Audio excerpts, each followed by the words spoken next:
you showed up somewhere where a 50-person, whether we're insourcing or outsourcing it, fundamental agile shop. Like now you're like, okay, and you say, how do you guys develop code?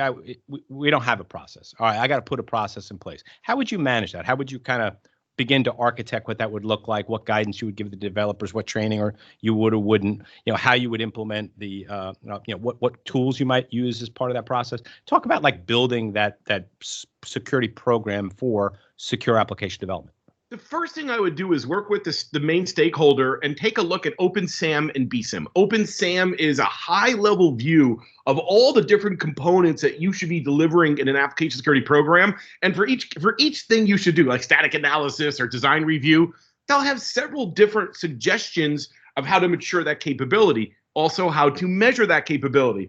And BSIM frankly is a much more detailed version of that. Yeah, so, that's the fork. That's a fork of SAM, right? From Gary McGraw. Absolutely. Took it in a different direction. That's an early OpenSAM and BSIM, and I think they're both very good, relevant projects. And they do slightly different things, but it's a way to measure how an organization does application security. So I would look at all these ideas and say, hey, stakeholder, here's all the things you should be doing. Which of these are you doing? And we get a baseline of what they are and aren't doing, and start working on increasing those little by little. Now, let's get more detailed.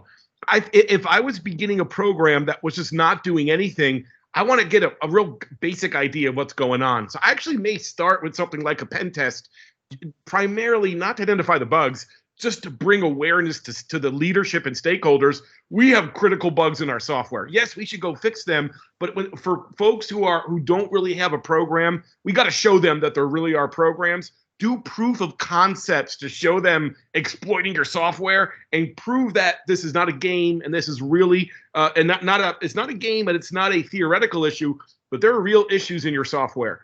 Also, some companies have incidents where they are compromised in some way that forces them to care about this. So I either want to demonstrate that it's real or help them handle a post-compromise event. Now they're ready to take this seriously. A good first few things to do, I think, again, a pen test is a good idea. Just real quick for you there, because I like what you said.